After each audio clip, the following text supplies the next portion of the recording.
2006 was the year of the Edge. Allow me to explain. Man. I was 6 years old in 2006, and instead of taking note of the political and economic state of the world, I was shoving crayons up my nose and sucking down Capri Suns while playing Mario Golf on my GameCube. Shit kill. Video game series we know and love today were just now getting their foothold into the mainstream of gaming, and were about to be completely overshadowed by following entries coming soon after. The gaming industry was so close to what many millennial and Gen Z gamers refer to now as the Golden Age, but not quite yet. 2006 brought us Call of Duty 3, Dead Rising, Oblivion, Guitar Hero 2, Lego Star Wars 2, New Super Mario Bros., Twilight Princess, Cars. It helps a little when they don't hit the Pentagon. While all of these games have a clear spot in the lore of the universe, we can objectively say, in this case at least, that these franchises and many more were about to get a major cultural facelift. A complete technological revolution and evolution was just around the corner. Twitter was just released, the iPhone would come out next year, the Xbox 360 was just turning 1 year old, Jake Gyllenhaal and Heath Ledger were about to make Sweet Cowboy Love, and in November, Unreal Engine 3 would release. And the first video game created on Unreal Engine 3 was a new third-person cover-based shooter called Gears of War. And thus, we have the Year of the Edge in summary, topped off by the edgiest game of the year, created by a guy who wears the edgiest shirts of all time. Touting the new Unreal Engine 3, the main goal for Gears of War was evolution and innovation. People think they know what we can do when they really don't. We're evolving ourselves and recreating ourselves. The studio was looking to innovate now and not with later entries, as so many of the previously mentioned titles did. Call of Duty 4 revolutionized arcade shooters, Dead Rising 2 would give us the badass Chuck Green, and Guitar Hero 3 would give anyone without a lick of instrumental talent the opportunity to shred in the basement. Innovation is a term that is thrown around so lightly nowadays. So many AAA titles recycle old content, revive cut features, and literally create worse versions of games that came out a decade ago. But what does it mean to truly innovate something? Let's wind the clocks forward to 2013, where gamers saw the release of Call of Duty Ghosts, a game that could be seen as the start of the massive downfall of the entire COD franchise. The incredible dog AI and jerking off of the Ghost mask was just not enough to create a good COD game. Who knew? The fanbase became fractured, and Activision had to strike back into the good graces with its player base, especially considering one of their biggest commercial hits came a year prior. Call of Duty would be the future, and the future was now. So they set out to create something groundbreaking, bold, and dare I say, innovative. 2014 to 2018 would be known as the jetpack era of Call of Duty, where the revealed trailer of the last of this quote-unquote trilogy became one of the most disliked videos on YouTube. While Infinite Warfare was a critical and commercial flop, the first two iterations weren't. Black Ops 3 was a fantastic Call of Duty that perfected the thruster movement and saw the peak of zombies, but unfortunately had a terrible campaign, was littered with microtransactions, and had a crappy supply drop system, a concept that was birthed into the series by its predecessor, Advanced Warfare. Elite. Oh shit. Holy. What you're seeing is Advanced Warfare. While I think you'd find more mixed reviews about the jetpack era today, there was no better word for it than divisive during its heyday. Fucking quiz. Hate it or love it, all three studios tried to innovate on the COD formula. The gameplay became faster, and all three games saw a mix of thruster packs, wall running spots, specialists, and abilities, all things the COD community hadn't seen yet. Whether you think these upgrades were better or worse, well, that's just kinda like your opinion, man. A societal problem we have today is that we tie morality to innovation. It's not something that is good nor bad. Nowadays, innovation is instantly given a negative connotation. The gaming community has been burned so many times with that word that those bridges aren't ash, they are dust particles drifting in the wind. And I can't blame them. I would consider myself a passenger in that vessel. Whatever happened to refreshing games that could do something new and inventive? Well, if you're looking for that sweet nostalgia chug jug, you've come to the right place. Let's find out if the boomer gamer glazing is real, or if Gears of War is truly a pillar of gaming 18 years later. Question everything, answer nothing. Gears of War gives you lots of whys. Why is this character starting in prison? What is E-Day? How do I know this guy? Who is that girl and why is she giving me the eyes? What is the Battle of Aspho Fields? Who is Dom looking for? What trial? What did I do and where the fuck is my lawyer? There are even questions posed by Marcus himself that can't be answered. What the hell, man? Those holes could pop up anywhere! You'd think we would have figured out some kind of goddamn defense by now. Yeah. Command's tried everything, but nothing works. If the locusts want to come up, they come up. You may think that in this quick runtime of 6 hours you'll get the questions answered, but you are mistaken. You'll instead enjoy a snack of story through breadcrumbs dropped here and there like your goddamn pigeon. However, it is this precise mode of storytelling that instantly sucked me into the COD vacuum. I genuinely wanted to learn more about Marcus Phoenix and Delta Squad the longer I stayed. Can I redeem myself for the actions of my past? What are the demons that haunt me in this team of people? I really enjoyed the mystery of the world that this entry set up. Rather than focusing on how I'm gonna save the world, I took way more stock into the characters and shooting locusts. There were quite a few moments where the plot didn't really make sense, or I just flat out didn't understand. Like, what does Marcus's father have to do with any of this? They seem to make it a big point that we have to go to the Phoenix residence, but like, who the hell cares? And what are geobots, and why does he have one now? And who is Rom or Ram, and why is he the big baddie? He's just like a locust with a Dracula cape or something. I'm really not sure what emulsion is or why we aren't on Earth, but those questions didn't really matter.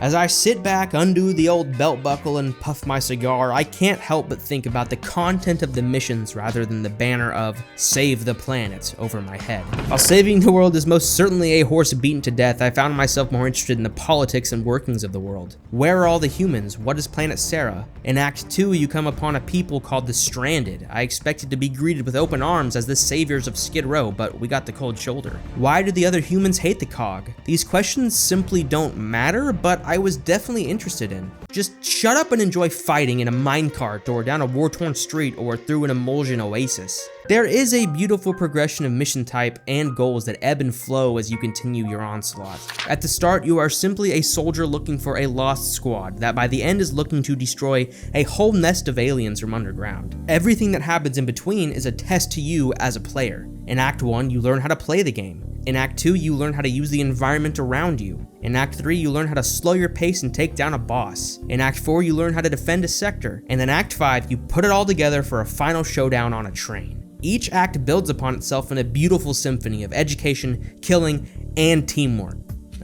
Sort of on the teamwork part. I love when games aren't afraid to put you with a squad of players, whether it's a band of Marines or superheroes. It makes saving the world seem a little more tangible. And sometimes you'll find some good banter. However, it doesn't help when every single gunfight encounter I have to deal with reviving. I'm not joking, I'm not sure if it's the AI or the difficulty I played on, but I probably spent half of my time trying to strategically get back to where my dumb fuck squad mates had died. If it's a mission with you and Dom, just expect the fucker to be eating concrete the whole time. Even when you're with the whole squad, it was not uncommon for every single one of them to be down. Thankfully, there wasn't any sort of countdown timer where like if you fail to pick them up, it ends, but still, it was unbelievably annoying. On the other side of that coin, the combat was nothing short of greatness. The cover-based system of fighting isn't slow at all and actually creates a really fun and strategic encounter of tug of war. I will say that having to take cover before vaulting was kind of annoying, especially when I was trying to move positions quickly, but you just kind of get used to it. The level design allows for many different options for combat. You can sit back and snipe, push with your teammates or teammate, try to find a flanking spot, or just run and gun as fast as you can. But exploration-wise, it kind of left a lot to be desired. There really wasn't much room for exploring in any of the arenas. For the most part, you're going to be fighting in a square box filled with pillars, cars, and rubble for cover. While that isn't necessarily a bad thing, I wouldn't have minded a little more variety in the cover-based arenas. While yes, you could find the odd secret room with some ammo and a cog tag here or there, but they were few and far between. Thankfully, this game just isn't really about exploration, it's about shooting. And let me tell you, the shooting felt good. When fighting an enemy in a game, you want something that reacts in a way that's believable. You want to fight something that makes the world feel more alive. The Locust can roadie run, lob grenades, take cover, and just feel like a commendable adversary to fight. It honestly reminded me of Spartans versus Elites in Halo, an enemy that is so perfectly crafted to be the yin to your yang. But there are also bat-like creatures called Krill, Berserkers, Wretches, Corpsers, Theron Sentinels, Cedars, Boomers, and many more. I never found myself bored by the enemy variety. Each enemy felt like it had a specific role to play in balancing and perfecting the combat. Nothing felt too overpowered or unfair, and that was also due to the weapons at my disposal. I had pistols, machine guns, explosives, snipers, the Hammer of Dawn, UV lights, propane tanks, and a chainsaw! The weapon sandbox mixed with the enemy variety made the combat fun and not a chore to wipe sections. Not only that, but there are aspects of the combat that are incentivized. There were 3 combat incentives I found throughout my playthrough: reloading, emergence holes, and squad orders. All 3 of these are kind of like mini games within combat, so let's break it down. Reloading is something that we all know how to do. You press a button and you wait, and then you start shooting again. Super simple. We've all been there, done that. So how do you turn something so uninvolved to important? Well, allow me to introduce active reload. When you initiate a reload or run out of ammo, you activate a QTE, or a QuickTime event. If you can stop the reload within this bar, your bullets will start to blink and will actually do a bit more damage. However, fail to hit this bar and you'll be punished by an even slower reload than normal. I found the risk to reward extremely beneficial and was actually able to chain 2 to 3 active reloads in a row before inevitably messing up.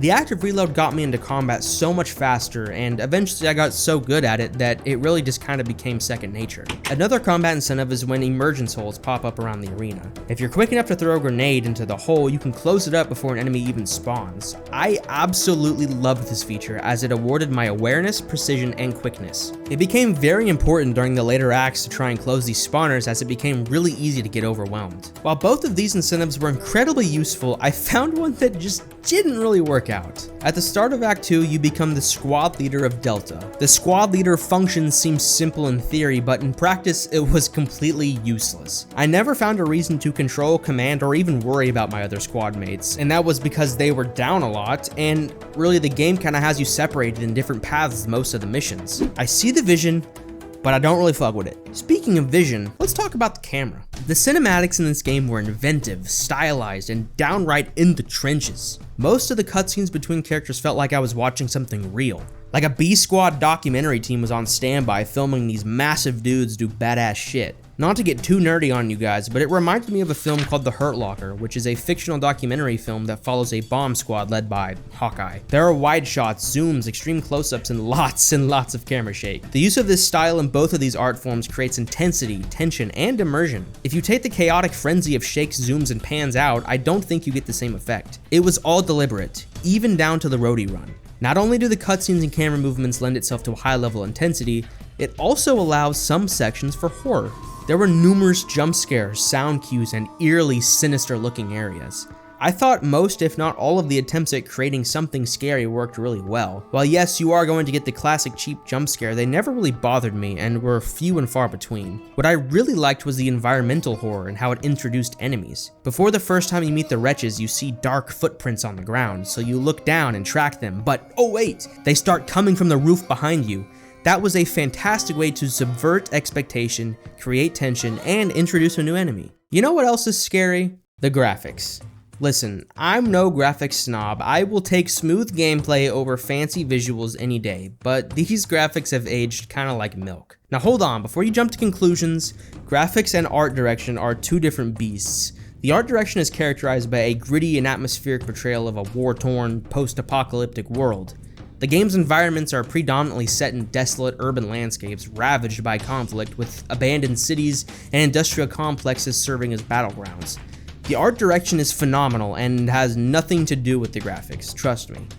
But the lighting in this game, it's like someone cranked up the brightness and forgot to adjust the contrast. It gives off this dated, early 2000s TV digital vibe that was hard to ignore. Sure, the change to a nighttime setting in the second act helped a bit, but still, it's kind of hard to overlook the washed out grays and browns dominating the color palette. Yes, it does fit the art style and tone, but there is a point where it becomes more of a hindrance than an aesthetic choice. I haven't tried the 2015 remaster, but considering how much of an eyesore the original graphics were at times, it might be worth checking out for a smoother visual experience. 2006 stands as the year of the Edge, marking a pivotal moment in gaming industry's history. As we journey through the realms of storytelling, combat mechanics, and visual design, we encounter both triumphs and pitfalls. From the intense combat incentives of Gears of War to the eerie horror elements woven into its narrative, there is a tapestry of experiences waiting to be unraveled, still to this day. And as we navigate the ever-changing landscape of gaming, let's not forget the lessons of the past. Thank you so much for watching. Please be sure to like, subscribe, and comment down below what you want me to review, analyze, or critique next. See ya.